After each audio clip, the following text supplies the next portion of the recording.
Okay, thank you everyone for coming, and I'm going to tell you all about the Georgian Child Support Agency, and we're going to also sort of try and reflect on how it might compare to modern society. Okay, so if we're thinking about modern society, since we're thinking about how much this might be a topical talk, the Child Support Agency actually doesn't exist anymore, but it's a nice handy way of thinking about getting maintenance from parents in late 20th, early 21st century society. It was replaced in 2012. So it was a Child Support Agency before 2012, and then it was replaced in 2012 by the Child Maintenance Service. And you've got a graph here of a fairly recent, up to December 2018, graph of the amount that they were able to recover from parents. So this collect and pay service is what they this new maintenance service provides. And this was if parents cannot arrange payments between themselves, or they do not pay what was agreed. At that point, the collect and pay service steps in, and I think they take a cut too, don't they? There's been some dispute over the amount that the service say costs to run. So we could think about that historically as well. So you can see from this, in 2017, it was 57% of the money was recovered, and in 2018, it had risen slightly to 66%. So we might want to think of that as our benchmark when we're maybe going to think about how much they managed to recover in the past. Okay, now this is to give you some historical context about rates of illegitimacy, because most of what we're going to talk about with the Child Support Agency of the Georgian period was to do with illegitimate children, and I'll explain a bit more about that in a moment. So the first piece of legislation, what are called, put in quotation marks, the bastardy laws, started in 1576. So you've got that little blue arrow there that shows you the how high illegitimacy was, and you can see it was rising up to 1576 and thereafter, actually, when they passed the first piece of legislation to try and recover the costs of illegitimate children from their parents. You can then see there was a decline, and then for much of the period we're going to talk about today, that very steady rise in illegitimacy from about 1650 all the way up until the second red arrow, which is around 1850. Now, they radically changed the poor laws, which is the Child Support Agency of the past was part of the poor laws, in 1834, and we're not really going to reflect too much on that because they changed it so much, but we can in the Q&A if you want to ask some questions about that. And then to give you some idea, that big peak in 1850 is roughly the same as in the 1960s and 70s. So I think we like to think in the past there probably weren't very many illegitimate children, and we think of the past as being very all like the Victorian period, when illegitimacy was actually relatively low. You can see it declined after 1850. So for much of the Victorian period, it was going down, but it was actually relatively high and growing, rising over the period that we're thinking about here. Now, the bastardy laws and what was called the process of affiliation offered overseers of the poor a unique way to recover the costs of one group of the poor. So it made parents financially liable for their children. So this would be parents of illegitimate children, as we'll see, largely putative fathers, but also husbands and fathers who deserted their families. So if you were a married woman and your husband deserted you, you could recover the costs of the maintenance of children through the same process, through these sort of bastardy laws and the process of affiliation. And there are affiliation orders in the past to do with the desertion of wives and children as well. Now, these bastardy laws we saw that it was 1576 onwards. There was another one in 1609 to 10, 1662, 1733, 1809 and 1810. So quite a lot of legislation was passed in the period that we're thinking about here to do with the recovery of maintenance for illegitimate children. Now, there was an act, the Act of 1576 specified that the parents of bastards now being left to be kept at the charge of the parish where they be born were financially responsible rather than the parish ratepayers. So local taxpayers didn't want to have to pay for the maintenance of illegitimate children. They now wanted to push this rising cost back onto the parents. So both parents were put under an obligation for the payment of money weekly or other sustentation for the relief of such child. And this is what was called chargeable bastardy. So illegitimate children who were likely to become chargeable upon the parish. And that, so it's poor children on the whole, not those of monarchs or highborn aristocratic men. It's aimed at those who are poor, who might become dependent on what we think of today as state benefits. It's that group of people that they're trying to recover the costs from. So how did they establish who came under this law in the past, and how did they establish who were the putative fathers of illegitimate children? So women came before they could be examined as to who the putative father of their child was 3 times. So the first was before birth. They would come before 2 magistrates, during birth itself, and then again after birth, because of course before birth the child isn't chargeable because it hasn't been born. So you would try and establish who the father was before the birth. You'll check during delivery, and we'll talk about that again in a minute. And then the whole process of going before the 2 magistrates would be repeated again after birth. Now the child is actually chargeable. So this gives you an example of what are called bastardy examinations. There's also settlement examinations. This is to work out which parish was responsible for the child. So you'd have a settlement, i.e. the parish that's responsible for you. And at the same time, Rebecca Clements, she would have been examined for her settlement parish as well as who the father of this child was. Now, this was also important because illegitimate children took as a parish of settlement the parish they were born in, not of their mother or the putative father. Whereas married women, their children took the settlement of the father. So this was an important difference for unmarried parents. And this is why it generated so much bureaucracy and paperwork for us to, as historians, look behind at now. So this one's taken before birth for Rebecca Clements in Middlesex. And you can see here, it's she's come before the magistrates, the voluntary examination of Rebecca Clements, single woman, she's 21, taken upon oath before me, Peter Ellers, Esquire. So he's the magistrate. It was supposed to be 2, but as you can see here, it was only 1, and that seemed to be quite frequent in practice. This examinant, on her oath, says that she's pregnant of a bastard child or children, because it could be twins, which was or were unlawfully begotten on her body.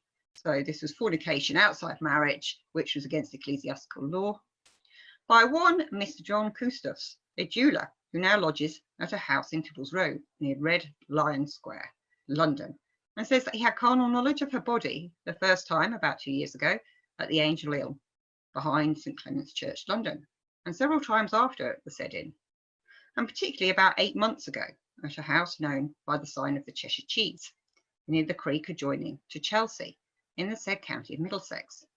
And this examinant further says that the said John Custos is the true father of the said child or children when born, and further saith not, and then her mark on that she had sworn to this. Okay, so this gives you some idea. This is a pictorial representation of what it was like to give one of these examinations, and this is a Hogarth etching called Woman Swearing a Child to a Grave Citizen. So in 1733, one of those pieces of legislation that I mentioned, this process of affiliation was described and specified. So it said, any single woman who shall be delivered of a bastard child, which shall be chargeable or likely to become chargeable, i.e. she might, with her child, become chargeable at some point on the parish needing their financial assistance, was to be brought by parish officials to be examined on oath before 2 magistrates, where she was to charge any person with having gotten her with child. And the putative father was to give security to indemnify such parish, i.e. to provide the money so that the parish wouldn't have to pay for the child. Okay, so now Hogarth is playing upon concerns here with the Georgian Child Support Agency. So this is the pregnant, heavily pregnant, unmarried mother coming to court before the magistrate. Again, we can see it's just the one, to swear who the father was before she gave birth, and she's got her hand there on the Bible. Now, this is the putative father. This is the man who's being accused of being the father of the child. And this is his wife. So you can see why he's got his hands up saying, it wasn't me, Gov, nothing to do with me, and his wife remonstrating with him. So this must have played on lots of fears within contemporary society of married men getting unmarried women who wasn't the woman who wasn't their wife pregnant. And so he's the very grave citizen in this picture, but this here in the circle is the actual father. So again, we've got another contemporary concern that women could be put up to swearing the legitimacy, the paternity of the father of their unborn child by the real father against another man, maybe who might have more money and ability to pay, and it would mean that the actual father got off scot-free. And this was something that they did worry about in contemporary society, and was partly behind the overhauling of the poor laws in 1834 and the bastardy clauses of those. So this is our first examination. So the woman's gone before the magistrates for the first time to swear who the putative father is before she gives birth. Now, they also asked again during birth. So a midwife, when she took out her license, got her license from the ecclesiastical authority, she had to swear an oath that she would ask an unmarried mother who the putative father was during labour. And you can see this here. So we've got an example of the midwife who would ask during labour who the father was. So it's believed that at the point of most pain during labour, women couldn't lie, and the midwife would say that she wouldn't assist until the unmarried mother told her who the real father was. And so she would ask again then. So we've got this example here of 1695 Mary Raven. So in the extremity of her travel, in the most pain of labour, she was asked who the father was. So the justice heard diverse other pregnant proofs and circumstances upon oath. So this was the evidence that they also heard from witnesses that Mary Raven had been courting Hugh Hunter, who was the father of her child. They said that these the evidence provided to the court was sufficiently convincing that they placed an order on Hunter until the child was aged 12, for and towards the keeping and education of the same child. And this was of 2 shillings and 6pence, as well as £5 from him for an apprenticeship when the child turned 12, and a bond of £40 in case he defaulted, at which point the bond would be called in as the £40 if he hadn't provided the other money. Okay, so when they're thinking about who the kind of evidence that they would hear about paternity, what sort of evidence did they hear in these courts? And we've got some evidence here from London. So in St Clement Danes in 1739, there was a summons against John Graham to attend a meeting for the justices to show cause why he should not be adjudged the reputed father of a male bastard child born on the body of Eleanor Monk, single woman. So she'd had a child by then, and he was summoned to call to say why he wasn't the father. But he could persuade the justices why he wasn't the father at that point. And then another one here in 1709. So upon the examination of the said Sarah Fisher, mother of the said male bastard child, and other convincing circumstances, no, hereunto moving, do hereby adjudge and declare the said Robert Newbery to be the reputed father. Now that doesn't give it that tells us that the magistrates were convinced by the evidence that was provided them in court. We know from the work of other historians this was pretty rigorous kinds of information, corroborative evidence that was provided. So we've got a bit more detail in this one. So St George the Martyr in Southwark in 1809, William Langstaff, he besmirched the character of the woman who had named him as the putative father. So he said, it was long before I knew her, her character was such that no modest female would be seen with her. Her house was the rendezvous for all the young men in the town. I have seen 3 or 4 in her bedroom at a time, and have known her being out all hours of the night with different men. She would give them liquor, then take them to her bedroom. And yet this lecherous woman, no doubt, has made a very plausible story. I know her capable of anything. If she was in distress, economic distress, there would be some excuse for her. but she is supported by almost the whole of her relations, who are in affluent circumstances. By many of them, she has been persuaded to swear, who I had offended on account of my refusing to marry her. They therefore are determined to distress me as much as possible. So he was saying this was the reason why he had been put up as the putative father, and that she had sworn paternity of him, even though it was unlikely that he was the father. However, sometimes magistrates were worried about that kind of evidence besmirching women's character so that men might get out of paying, even though they might be the father, for instance. So we've got some more evidence here. So Chelmsford and Essex, the Court of Petty Sessions, that's the lowest court, in 1822, Leonard Goodeve. Now you can see here, again, that worry about who the actual father is. So after portraying the woman as a common prostitute, this was the putative father in court, on account of her having had one child before, so she's already got one illegitimate child, he admitted she was his servant for 3 or 4 years. And at the time of gendering the child, that she and him had both agreed that she should admit one of the workmen, i.e. rather than the real father, Denny, to her favours in order, if there was a child produced, to impose it on him. And then there was another case that stands out from St Luke's, Hannah Bradley. She was a servant in the household in which Thomas Lee, an attorney's clerk in the Rolls Office in Chancery Lane, lodged. When she went to see him at work, heavily pregnant and requesting help with the expenses of her lying in, this is what he said to her. He answered, if one single halfpenny would save her and the child, he would not give it to her, and pushed her out of his office. So this is the kind of evidence that then came out in court.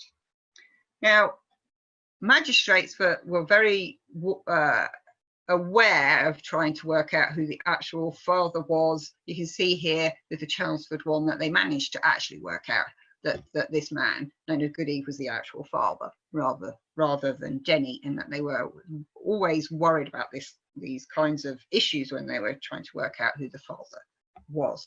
Now, if an order was made against the father to provide maintenance, and he didn't think he was the father, he wanted to appeal, he was always allowed to appeal. So he could come back to petty sessions, back to the magistrates with other evidence if he thought he had wrongfully been asked to pay the maintenance of a child. Okay, so this process of affiliation we're going to talk about now, which was this process of the Georgian Child Support Agency from not just Georgian, but from 1576 onwards. But this is the period we're going to look at. This is the period that I have researched. So what kind of money were they likely to ask for back from the father? And we're going to look at these in a bit more detail in a minute. So one was the expenses to do with childbirth, the lying in, the midwife, any medical care, and then all the legal costs associated with running all of these court cases, drawing up bastardy bonds, drawing up affiliation orders. The man might be asked to pay a lump sum up front. And then the other system was whereby a bond was provided. Usually the father put up the bond along with 2 or 3 other, usually men, and that would be called in. So the money wasn't actually there, but you would promise the money if the man defaulted on paying a weekly amount. And then affiliation order would be put in place for weekly maintenance from the father. Okay, so what sorts of amounts might they have been asking back from putative fathers? Now, this is Lyle's work from 2005, and she looked at the amounts awarded to mothers. It says 1832, but it was through a parliamentary paper, a survey that was taken between 1827 and 1832. And these were the sums across the country that were asked for by the father, from the father. So you can see there's quite a geography to it. And that much higher sums were asked for in the southeast, partly across that sort of Midlands belt, and then to the west and to Norfolk and Cornwall, it was and Wales, it was lower. So that gives us one sense of a geography and the kinds of amounts that were requested to be paid back. Now, another study by Thomas Nutt, he looked at this same parliamentary paper from 1827 to 32, and he found that the amount they managed to recover, what he called the varsity recovery rate, so the amount of money they recouped from fathers, was much higher in the north than in the south. So it's 83% in the north and only 41% in the south. Now, my work is on London, and London was the worst at getting the money back. So the varsity recovery rate that Tom Nutt found, you can see here for the Middlesex parishes, it was nearly 30%. For the City of London without the walls, outside of the walls, was 24%, and the city within the walls was only about 18%. So that's about a fifth to less than a third of the money they managed to recover from fathers. Okay, so I'm going to summarise now what I found in my research for my book, and this is on London rather than all of the UK, and much of it from South London, from Southwark and from Lambeth. Okay, so now I mentioned before the kinds of expenses that they wanted back from the fathers.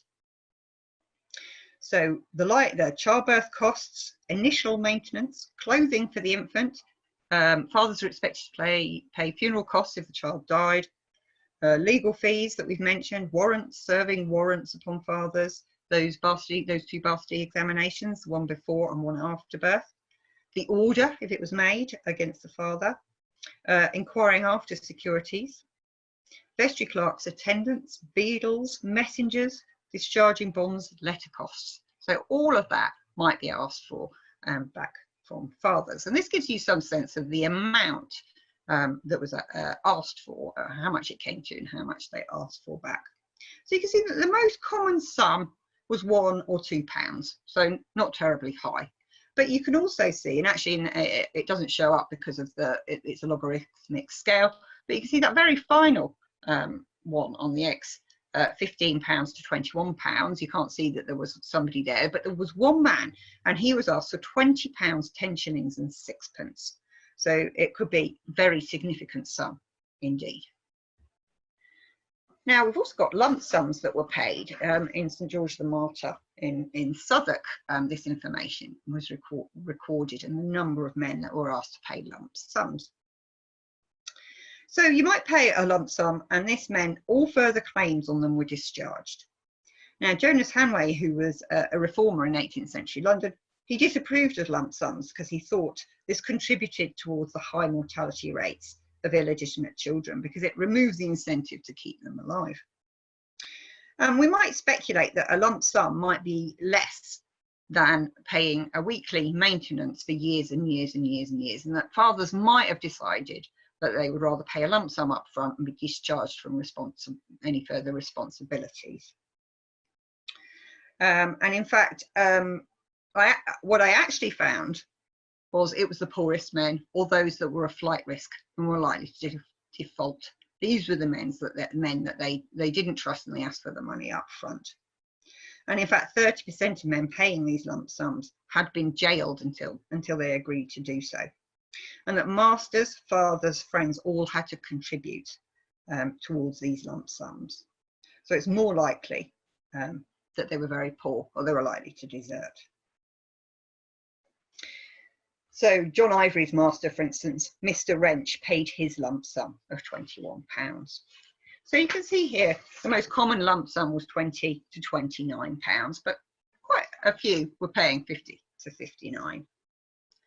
Now, you remember here we were looking at the sums ordered, and we've got 1 shilling and 6pence and below, between 1 shilling and 6pence and 2 shillings, and then 2 shillings and above. And you can, those black dots are the 2 shillings and above. So there's a lot of those. And Tom Nutt also found, when he looked at this survey I've mentioned, that the most common amount ordered was 2 shillings and 6pence. Okay, so what did I find when I looked at London? And this gives you a variety of parishes that I looked at. So it turns out that most were ordered to pay 2 shillings and 6pence. So that was true. But If you actually count the number of men who were asked to pay more than 2 shillings and sixpence, so the 3 shillings right up there to the 10 shillings, it's far higher. So far more men, in fact, paid more than the most common sum, right up to 10 shillings. 50 men paid 2 shillings and sixpence, but 273 men were actually ordered to pay more. Now, women might also be asked to pay. This was fairly rare. In about 4% of cases, an affiliation order was taken out over to a woman, and she was asked to pay. And this was between 6p a week and 5 shillings. Now, how long did men have to pay for? Now, we've seen what they were ordered to pay. So this is what they were ordered to pay on those affiliation orders. Now, for how long might they be expected to pay for? This is the duration of payments. Now, you can see in St George the Martyr between 1792 and 1808, it only went up to 7. And this was the age at nurture, at which point a child might be separated from their mother. So you can see there that they're only asking them maybe to pay till 7. But then in St Mary Newington, up to 1835, you can see that quite a few people, few men, might be paying until a child was 15. So that's twice as long. However, these payments here, this is the actual amount of time these payments were paid for. The books that I looked in didn't tell you who was doing the paying. So the parish, if a father was ordered to pay an amount and then he defaulted, the parish had to continue to pay that amount either until 7 years or until 15 years. So from those books, it's not entirely apparent who is actually doing the paying. But we do know that those illegitimate children were maintained for all of that time by somebody, either the putative father or the parish. Now, it's important because, of course, if a putative father defaults, the parish has to take up the tab. So how did they try and get fathers to pay and mothers? I mentioned jailing before. So this was one option if a father was refusing to pay, if he could afford to pay, but he was refusing. Now, a woman could go to the House of Corrections, this is an early jail, for lewdness and for having an illegitimate child. Also, if she refused to name the father, if she falsely swore the wrong father, so that picture we saw from Hogarth, if she was falsely swearing, and in that court case that we mentioned with Denny, the workman, if she falsely swore to the wrong man, she could be sent to a House of Correction for doing so. So there were legal consequences. And also if she couldn't maintain her own child. Now, men could not be sent to the House of Correction for lewdness, but they could be for refusal and sometimes inability to provide securities and maintenance. So this is one case here. Benjamin Lucas, he was committed by B. Tilliard Esquire, the magistrate, charged on oath and his own confession of begetting Elizabeth Valston with child of a bastard child, which born in the hamlet of Spitalfields, and which has been and is chargeable to the said hamlet in refusing to give sufficient security. What was it like in these houses of correction? Now, Hogarth did another wonderful etching for us, A Harlot's Progress. And this is when the harlot, who is a high-class prostitute, ends up in Bridewell in London, in the House of Correction. And you can see there, she's holding what's called a beetle. It's a very heavy hammer, and she's beating hemp, and she might do that for 10 or 12 hours a day. You can also see people in the stocks there. So it was unpleasant to end up in one of these houses of correction. But how many people actually went to the House of Correction? Just because it named it in law didn't mean that it was done routinely. So we've got a graph here of the number of men and women committed to 3 houses of correction. There are only 3 in London: Bridewell in the City, Middlesex and Westminster houses of correction for bastardy offences. You can see it was actually very high in the early 17th century, but thereafter very low. And certainly by the 18th century, they are not routinely sending men or women to these houses of correction to get them to pay. Very small numbers. Now, Dubboy-Varla, he's got a book on the the first sexual revolution, which he puts in the 18th century. And he says it's the lack of this kind of moral policing that leads to this sexual revolution by the 18th century. But any sexual revolution might be one for men only, a liberty sexual revolution, which favoured men over women and literally left women holding the baby. Okay, now this is another house of correction later, one for Brixton in the early 19th century, so in Southwark, and this gives you an idea of what it might be like if you were on the treadmill. 1/5 of fathers in St George the Martyr in Southwark in the early 19th century were jailed in Brixton or Kingston houses of correction, and this was for want of sureties, for not putting up the money, or refusal to pay. So 4/5 it was refusing to pay, and they would be sentenced for 3 months. So David Byron, for instance, he was committed to the House of Correction in Brixton for refusal to pay the bastardy expenses for his child Alfred with Susanna Turrell. But, and it literally said this in the books, it said he got sick of the mill and paid the bill. So he got sick of being on this treadmill here, walking with all these other men, grinding corn or drawing water, and he coughed up and paid. It worked. But he then fled to America, so he was a flight risk, and he left 5 illegitimate children behind, obviously then falling on the ratepayers, local ratepayers. Okay, so the Georgian Child Support Agency, was it a success or a failure? To wrap up and to conclude, we've seen that in the 1820s and 1830s, London had very poor rates of recovery. So between 18 and 30% of the money was recovered from fathers. We saw that in modern society now, it's at the moment about 66%, about 2/3. But actually, modern society only comes somewhere in the middle, because in the north, in 1827 to 32, they were much better at getting the money back. They got about, as Tom showed, they got 83% of the money back. So I think it's definitely one of fair success, or maybe we might want to think how successful are we now at managing to recover the money. Okay, that's me all done. Thank you very much, and thanks for coming.